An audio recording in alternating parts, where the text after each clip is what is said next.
Thank you very much. Good afternoon. It's a pleasure for me to be here. You know, it was 43 years ago in Mexico City that I was in my first Olympic Games. I won 2 gold, a silver, and a bronze, and I was considered a loser. That was the driving force that made me really focus on the next 4 years, winning 7 gold medals in 1972 Olympic Games. I get asked all the time, what was the reason that I won? I guess I was a little bit lucky. I worked hard, and my last name started with an S. It was in 1960. I was in a YMCA camp program that my mother put me into, and I found out that the coach asked everybody to hold on to the side of the pool, and he called everybody's name out one at a time, and the instructions were, swim across the pool. That was it. Little did I know that he was watching to see who didn't stop, and there was about 4 swimmers that didn't stop, and I was asked to go out on the swim team. If I had stopped in the middle of the way, I wouldn't be here.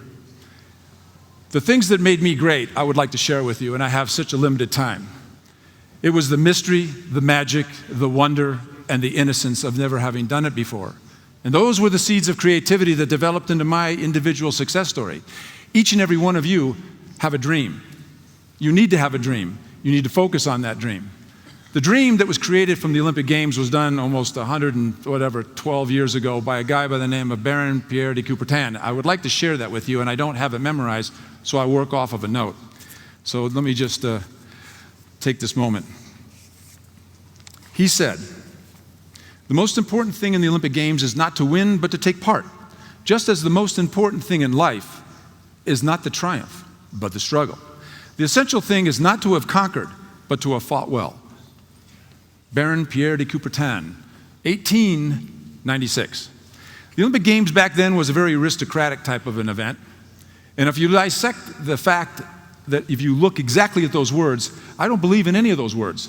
Listen to them. Just as the most important thing in life is not the triumph, but the struggle. Excuse me. I worked out for hours and years, 26,000 miles. What do you mean it's not worthy of the triumph? That I wanted to put up with that struggle. The essential thing in life is not to have conquered, but to fought well. Excuse me.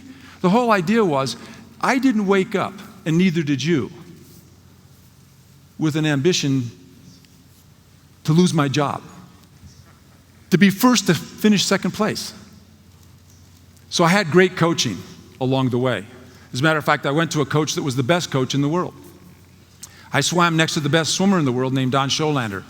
And I immediately saw an opportunity. My whole world was before me. The one that said, this is exactly who I want to be. I want to be like him. I want to beat him. As a matter of fact, I came up with a poem early on in my life as an assignment in school about a dream.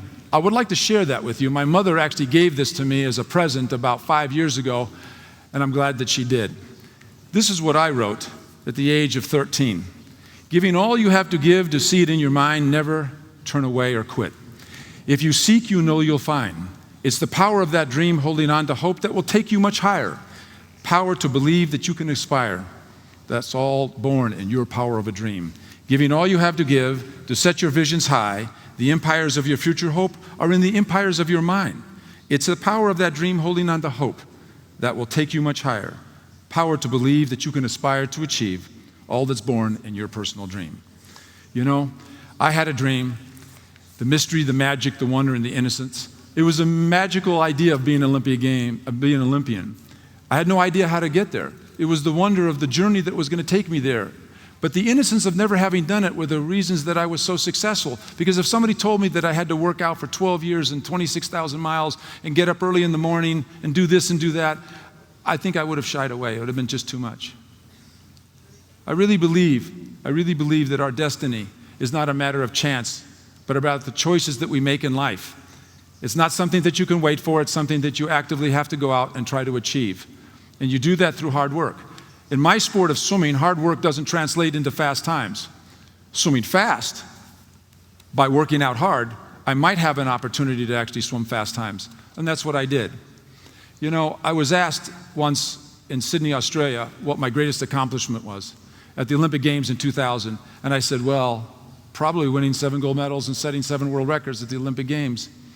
And somebody said, no, I don't think that was your greatest accomplishment. Let's examine your journey. And what it was pointed out to me was that he told me that every time you swam in a race to try to break a world record, in the finals only, not the prelims or anything like that, you swam about 72 times. You had 35 world records. That meant that mostly, about 50% of the time that you swam in the finals, you were most likely to break a world record. But more importantly, the last 2 years of your career, you swam 20 times and you broke 19 world records. That's your greatest accomplishment. I wasn't aware of that, to be honest with you, because I was so focused on one day at a time. And I want to say that the only reason I was successful was because I made it a point to be number one, because I couldn't stand to lose. And it was because I was engaged. I was actively engaged in the idea that it was worth the risk. I knew I was going to fall down, but it was how well I stood up what counted. How well I was able to take the criticism and the negative things that happened to me. I would like to say that really, if you really think about all that's possible, it's never too late to be what you might have been. George Eliot said that. He was in Parliament in the 1800s in England, and it's so true. It's never too late to be who you might have been. You get there by the great things that you do, but not all at once. They're the sum of all the parts that we try to add up. And it's important to understand that not always you will have a success.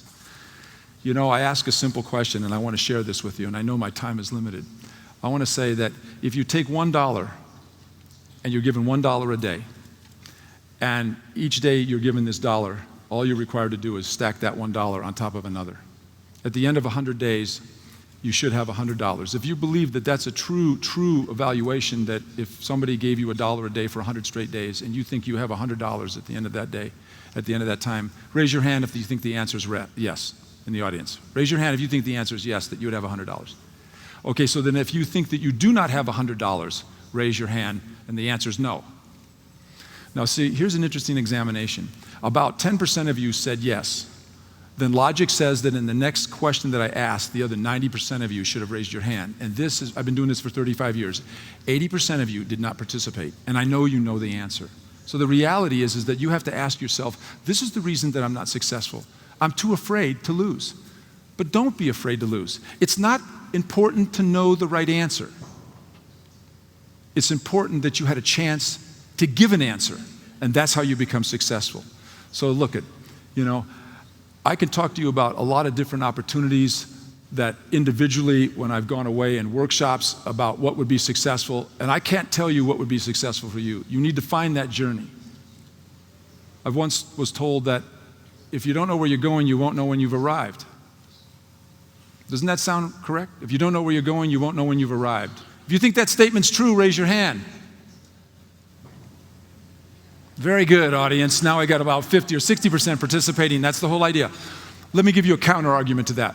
I think it's impossible for that statement to be true. If you don't know where you're going, you won't know when you've arrived. You know why?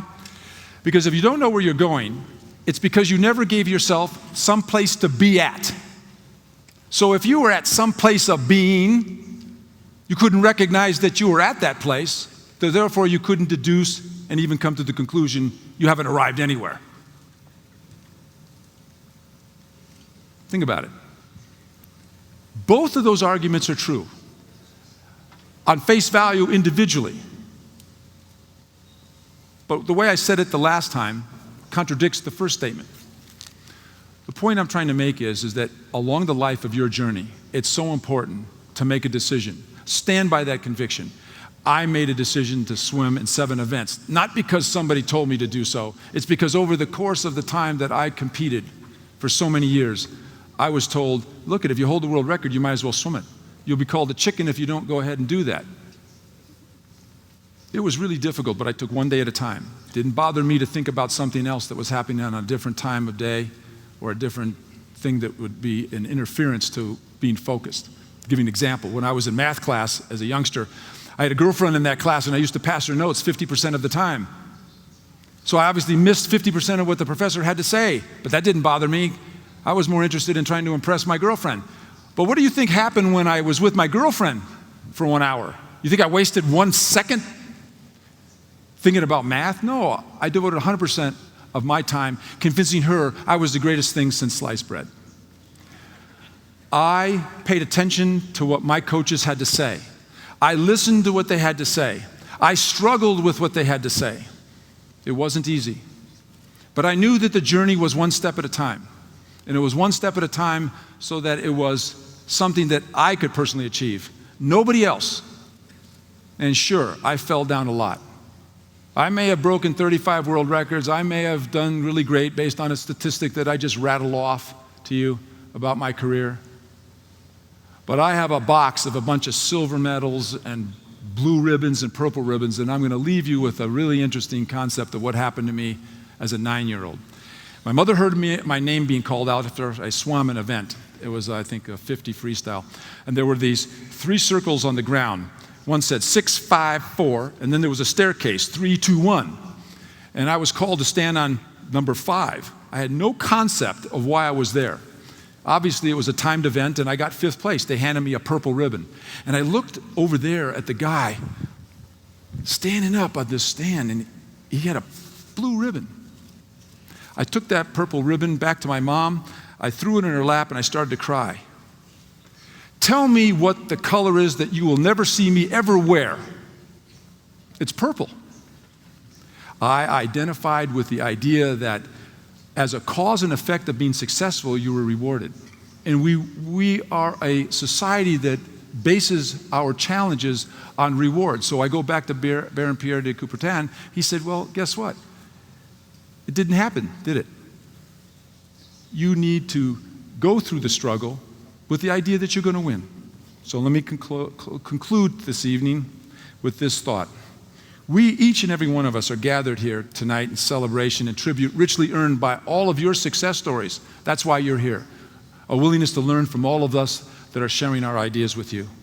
Let us go together in spirit, compassion, tolerance, achievement, and excellence, not only through the remainder of this year, but into next year and the following years.